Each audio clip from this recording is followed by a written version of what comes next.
Jadi kalau pertama itu, kalau bisa ini sih, carilah jodoh yang hafal Quran. Ya, itu aja tuh. Kalau seandainya ada ada seorang putri yang hafal Quran, itu adalah calon jodoh yang bagus tuh. Karena nanti dia akan bisa mengajarkan Al-Quran kepada anak-anaknya tuh, tanpa harus memanggil orang lain. Saya itu punya pantun-pantun ya. Boleh nggak saya bacakan pantun?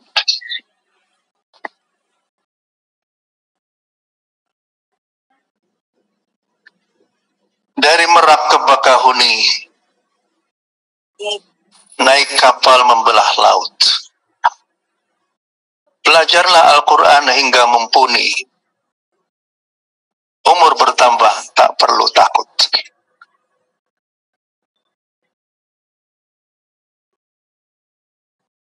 Kapal berlayar di laut lepas. Ombak berkejar tak pernah henti. Mengkaji Al-Quran tak pernah puas. Pecinta Quran surga menanti. Turun di Lampung menuju Palembang. Jalannya lurus, tak ada gelombang. Janganlah ragu, janganlah bimbang. Manfaat Quran pastikan datang. Mentari sore hampir terbenam. Cahaya temaram menyapa langit. Bacalah Al-Quran di akhir malam. Dapat pahala tidak sedikit. Mentari sore hendak pamitan. Hari berganti setiap waktu.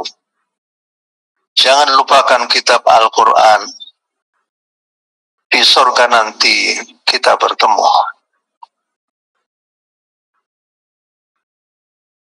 Kelapa sawit sepanjang jalan, menggapai langit sepanjang zaman.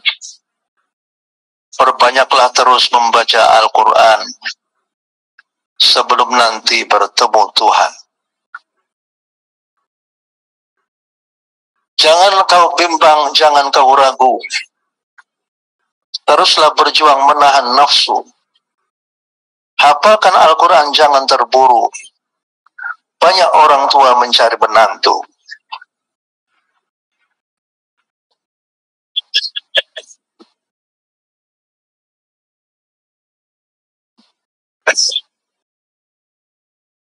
Jadi memang tidak gampang ya. Jadi akan bagus sebegini ya.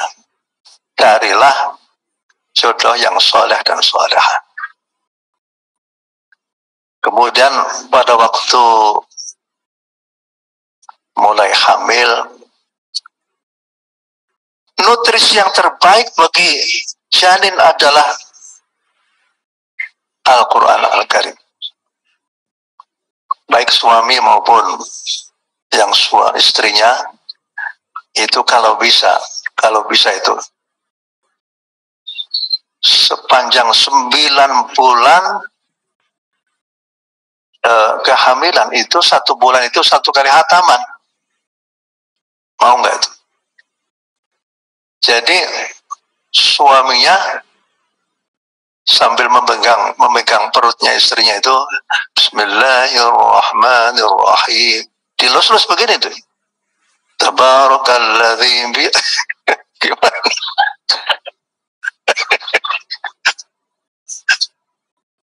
Ya begitu. Ini ijazah ya. Ijazah. Tabarakalladzi ja'ala fis samaa'i burujan wa ja'ala fiha sirajan wa qamaran munira wa huwa alladzi ja'ala al-laila. Ya begitu, seperti minta kepada Allah Subhanahu wa taala. Karena ya bunyi itu karena getaran. Bunyi itu karena getaran itu. Lah pada saat seorang istri pada waktu mengandung membaca Al-Quran, maka getaran suaranya itu akan masuk ke dalam sel-sel yang ada pada otak seorang bayi itu. Itu begitu. Nah, terus saja.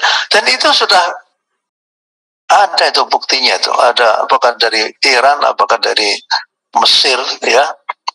Itu ada seorang syekh Mesir punya anak empatnya itu sudah hafal Quran sebelum umur 10 tahun. Luar biasa itu. Jadi jadikanlah apa namanya itu lingkungannya itu lingkungan Quran itu. Lingkungan Quran itu. Pada waktu saya masih kecil, ya, datuk saya itu, ya, itu kalau saya datang, ini dipupuk di sini nih. Nanti di sini ada Quran, ada Alfiyah gitu. Nanti di sini ada Quran, ada Alfiyah. Ternyata itu benar. Saya hafal Alfiyah itu di luar kepala seribuan. Ya. Hamzah in naftali saddin masari masadda wa fi siwa dzakar siri faksir fi ibtida wa fi bad isra wa haythu inna li yabida mukbila aw huqqiyat bil qawli aw halat mahall halin yazuratuhu wa inna zu amal wa kasaru min ba'd fi alin alqa billahi mika alam innahu ladzu tuqa ba'da idza fujatin aw ya itu. Nah, kemudian hafal Quran juga, ya. Nah, jadi harus ada usaha lahir batin, ya. Dan jadikanlah aroma atau aura yang ada di dalam. Itu adalah salah satu cara kita itu memberikan kasih sayang kepada anak-anak kita itu, ya. Jadi hafalkanlah Al-Quran kepada anak-anakmu sebelum anak-anakmu itu lahir. Wah, coba gimana itu? Ajarkanlah Al-Quran kepada anak-anakmu sebelum anakmu lahir. Ya, caranya seperti itu. Dilus-lus saja begitu. Selama itu. Karena dengan dilus-lus ya akhirnya kan istri kan senang, ya kan? Dan harus disenangkan itu. Tapi juga ada apa namanya itu di situ ada nutrisinya. Nutrisi ya luar biasa itu. Bukankah kalau kita misalnya itu juga bisa juga tuh. Jadi kita itu berdoa untuk diri kita sendiri. Baca Al-Quran di depan kita itu sudah ada air putih, ya. Begitu selesai kita membaca Al-Quran, kita tiup air putih itu, kemudian kita minum untuk diri kita sendiri. Itu salah satunya. Jadi kita mengobati diri kita sendiri, kita memberikan nutrisi, ya, nutrisi spiritual itu untuk diri kita sendiri.